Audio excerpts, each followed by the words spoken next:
Right, so whilst the world is focusing on the situation in Syria following the fall of the Assad regime and the rise of an Al-Qaeda led one in its place, all with the aid of Western support of course, as well as that of Turkey and Israel, we can't lose sight of what is happening elsewhere, where Israel are equally still committing atrocity, because it is so easy to focus on a new assault and forget about those already happening. One new war front becoming a distraction to forget about other areas equally still under assault, because that enables even greater atrocities to be committed whilst a blind eye gets cast to them.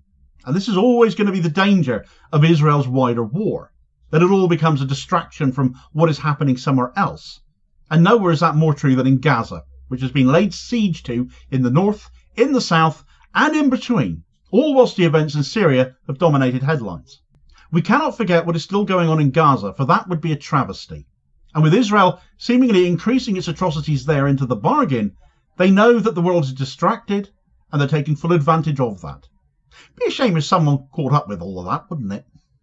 Right, so Israel has, with the events in Syria providing cover, been laying siege to Gaza in a manner not seen for some time, with the main targets having been Jabalia, the refugee camp in northern Gaza, Nazirat, the refugee camp in Khan Yunis, you might sense a theme there, and Rafah in the far south of Gaza, where a large proportion of the Strip civilians are still trapped, unable to move anywhere else. In addition to that, the Camel Adwan hospital has been struck repeatedly over the last few days, leaving health workers as well as civilians amongst the dead.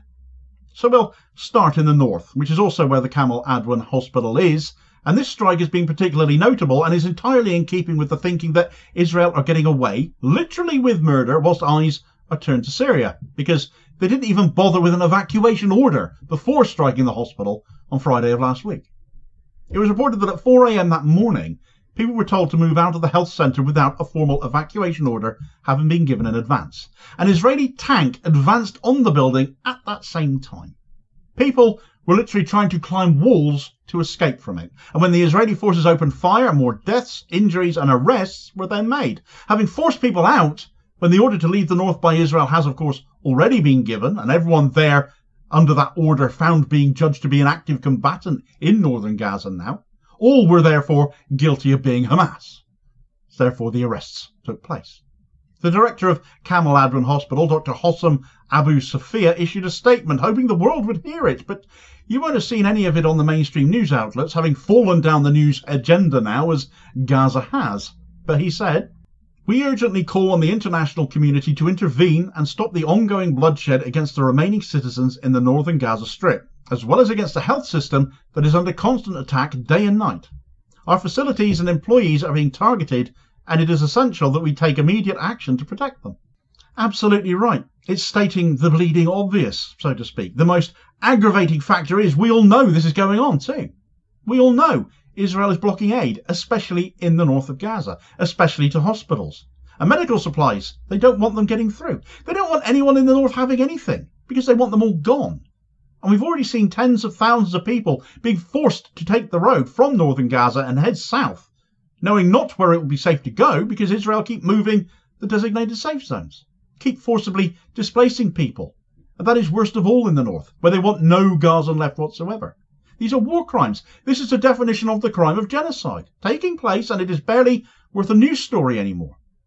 Where medical aid is needed, our leaders instead automatically talk of Israel's right to self-defense first and foremost. But in what way is it self-defense to target defenseless people and hospitals, war crimes that go completely unheeded, because Israel has a right to defend itself above all else? According to bought and paid for Zionist chills, it's all they can open their mouths and say, isn't it? The only way Israel can possibly go lower than to target a hospital is to target a refugee camp, where people have nothing already, barely any shelter, let alone anything else.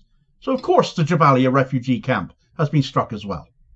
This is where much of the displacement of people from the north of Gaza has been conducted, but that doesn't stop Israel from still attacking it again and again, whilst our attention is on Syria. Israel intensified its wanton destruction here whilst we were looking at Syria, ordering persistent survivors still hanging on here to flee and attacking them whether they chose to flee or not. It made no difference to the IDF. More footage has come out online by those accounts still tracking Israel's activities in Gaza of more homes being flattened, notably one event in the northern city of Beit Hanun just yesterday, or what is left of it, saw 25 people killed, including the wiping out of 2 entire families. All through the Gaza Strip, borders remain shuttered. Humanitarian aid is still not getting in. A policy of starvation has been implemented throughout the Strip. All crossings have been closed into Gaza now for over 200 days. And it is the Israeli siege of Gaza that has directly led to that. And the moment eyes are off them in Gaza, they increase that atrocity. While we were looking at Syria, Israel just increased what it was doing in Gaza. Depraved, deranged and degenerate. That, frankly, should be the motto of the so-called self-proclaimed most moral army in the world. But continuing that theme of striking refugee camps, though, Jabalia wasn't the only one. We moved down to central Gaza. The refugee camp of Nuseirat has also come under increased attack. An excerpt from Al Jazeera on this strike reading, "At least 7 people were killed and many wounded by an Israeli air attack on a house in central Gaza's Nuseirat camp early on Tuesday, according to medics. The house was targeted on Tuesday morning," the Palestinian Civil Defense said in a statement, adding that its teams recovered 7 bodies and rescued a number of wounded people from the site of the attack. Anadolu Agency quoted a medical source at Al-Auda Hospital as saying that the victims included a woman and 3 children. The report added that the Israeli strike severely damaged surrounding buildings as well. The Quds news network reported that Palestinian footballer Mohammed Khalifa was among the victims of the attack. Airstrikes on a house, airstrikes on refugees, all no longer newsworthy apparently for most mainstream media, especially here in the West, except in the foreign media, and where alternative and independent media keep picking it up and are keeping an eye on it. Amongst those killed in this strike, targeted by Israeli helicopters, were 2 children and a young man as well, because, Israel keep telling us that they avoid civilian casualties all the time, don't they? That they do their best to avoid them.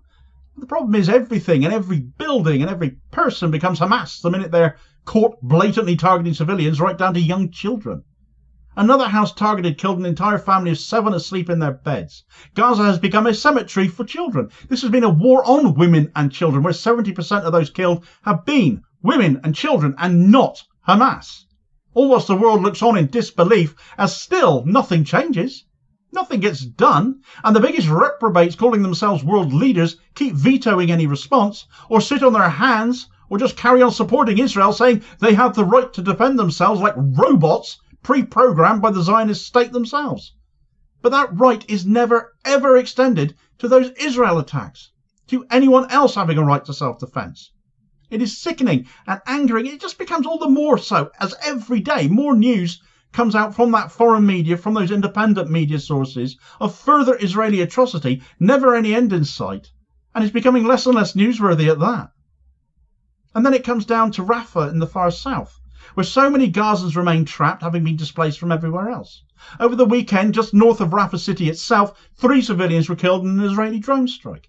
2 more were killed in a separate drone strike to Rafah's northwest, and 1 other was killed in an Israeli attack in the nearby town of Kirbet al-Adas. By Monday night, another Palestinian was killed, with several more injured in an airstrike on Rafah by Israel, another home targeted just north. Not a military target, but again someone's house, because let's face it, there's not much left in Gaza standing safe for civilian structures anymore, is there? But let's not let that stop Israel, who clearly have a right to defend themselves first and foremost against literally anything still standing, including people's homes. Just yesterday, footage came out of Israeli soldiers from the Givati battalion firing a rocket at another home in Gaza. This was in Rafah as well. Clearly not under any attack, the building allegedly occupied by one of so many displaced families. They were laughing and joking about it, targeting this building quite blatantly for fun. Elsewhere, happening today, as I was writing this, near the al-Mawasi camp, the designated safe zone for displaced Palestinians, those capable of getting there at any rate, an area that is effectively a rubbish dump in Gaza. Therefore, of course, Israel forced the people of Gaza to go there. An entire residential block was blown up by rocket fire in the nearby settlement of Esbet el-Nada, with tanks turning their fire on the tents of the displaced in al-Mawasi itself. The atrocities in Gaza have increased now that Israel knows global attention has been diverted elsewhere. Where people are cheering the end of the Assad regime, Netanyahu is getting his way more than ever in Gaza, as well as the ongoing breaches of the ceasefire with Hezbollah in southern Lebanon. Every day, more and more of them being accounted for. You won't hear it on the news as much anymore either. We cannot ever stop talking about this. We cannot ever stop calling out mainstream media for looking away.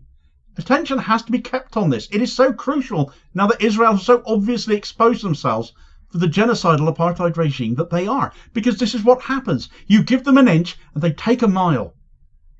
For example, you may have missed the fact that Israel forcibly displaced 100,000 people from the Jabalia refugee camp just last week. What I consider to have been one of Israel's most blatantly evil deeds to date. So catch up with that story in this video recommendation here as your suggested next watch. Please do support the channel by hitting like, share and subscribe as well if you haven't already done so. It's enormously appreciated. And I'll hopefully catch you on the next vid. Cheers folks.